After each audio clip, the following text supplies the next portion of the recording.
Well, what's happening, everybody? I'm Glenn Crooks. Later on, Matty Lawrence will join me for the commentary on the New York City FC Network. That begins at 3 p.m. today. We were also on Sirius XM-FC Channel 157. And if you're watching the match on Apple TV, you could get the live play-by-play commentary on the drop-down app for Apple TV. So we're available all over the place on a glorious afternoon in the Bronx. Really another wonderful day in New York City. And as for City, this win that came on Wednesday night here at the stadium, it was Andres Jason scoring his second career goal and his first game winner. It was the eventual game winner, came at the half-hour mark, and then 7 minutes later, Monsef Bakrar scored his second New York City goal, and the other one had come in against Toronto in the Leagues Cup. But that's his first MLS tally, and New York City gets the 2-0 win. As for Vancouver, they've been doing quite well this year under Vanni Santini, the head coach out west. He's a UEFA Pro license coach. He's experienced, and he's a character. There's little question of that. Vancouver at Soldier Field in Chicago, winning it 1-0, also playing on Wednesday night where there were a host of games. A lot of games today, but this is the only afternoon affair. So there's this one game, and then the rest kicking off at 7:30 p.m. and thereafter. So New York City comes in with a record of 6 wins, 10 losses, and 11 draws. That's 29 points, and they start the day 3 points out of the playoff picture. However, they have to overcome 4 squads in order to get into that position. The New York Red Bulls, Charlotte, DC United, and Chicago all in front of New York City FC. As for Vancouver, they're in the 5th position in the West. They've got 10 wins, 8 losses, and 7 draws. So let's do this. Let's go back for a moment to Wednesday night here at Yankee Stadium. And as you heard it on the New York City FC Network, here's the opening goal by Andres Jason. Now the combination between Ledesma and Coufret. Maxi Morales shows in a half space, and he leaves it for Ledesma, who finds Andres Jason with a lot of freedom on the right. He's in the penalty area. To his left, curls it for a goal on a Wednesday night in a must-win situation for New York City FC, and it's Andres Jason. His second career goal, both coming in 2023, and New York City off some wonderful ball movement and a tremendous finish with the left by Andres Jason. Well, what a move this is. It starts off in NYCFC's own penalty area and ends up in the back of Montreal's net.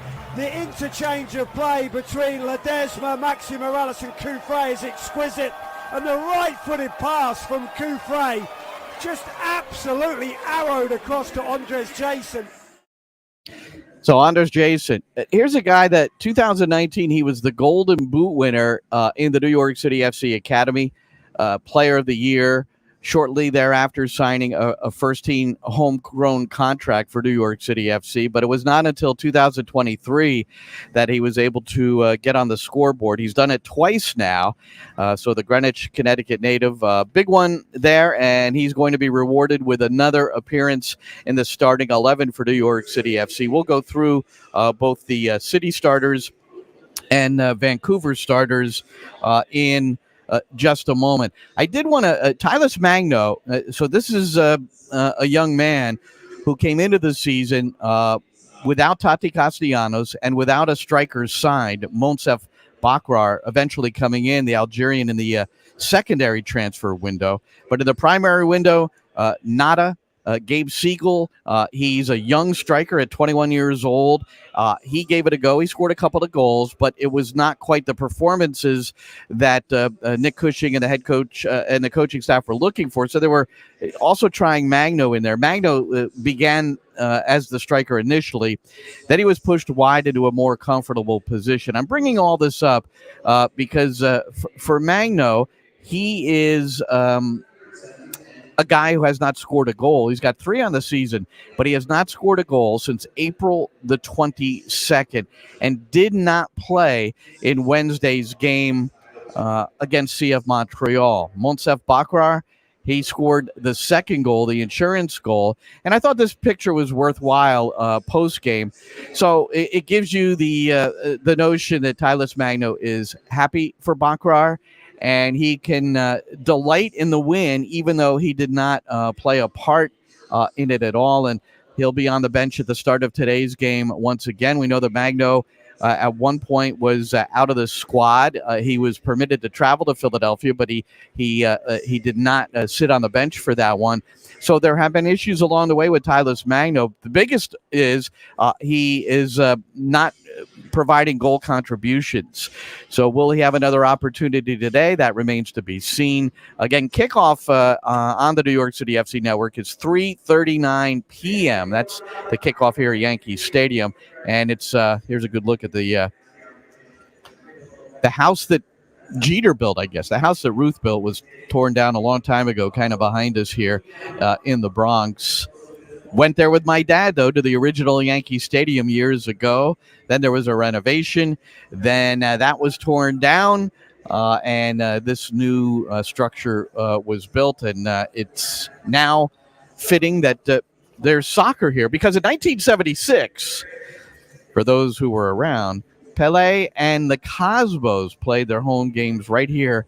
Well, at the old Yankee Stadium, not right here. But so here we have soccer, which is certainly a much discussed topic, it being played in a baseball stadium with a field that's 70 yards wide and 110 long, but it's a legal width and a legal length. And here we go with Vancouver traveling from the Pacific Northwest to take on New York City FC.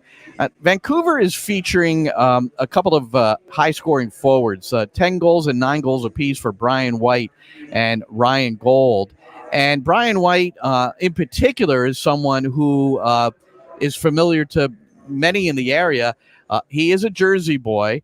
He's from Flemington, went to Hunterdon Central High School, where my nephews have attended high school. So I sent this out and then made a copy and sent it to them as well. But this was a tweet from this morning. And my fun fact is that Brian White played at Hunterdon Central, is from Flemington, played at the Players Development Academy, where I've worked for years. And he's right now tied in the history books for Vancouver. He has scored in 4 consecutive road matches, including the game winner against Chicago at Soldier Field on Wednesday night. No player in Vancouver history has scored 5 in a row away from home. And the last time it's happened in MLS was Joseph Martinez in 2019 for Atlanta United. He ended up scoring in 7 consecutive road games in what were an extraordinary few seasons that Martinez had with Atlanta United. Now, one thing we have for you after the game today, Roberto Abramowitz, who does the Spanish commentary, and myself, we have a new podcast called NYCFC Views. We're going to do it live like we did Wednesday night after the Montreal game. We will have another live podcast at 6:15 p.m. Eastern. That's the approximate time that we will start that.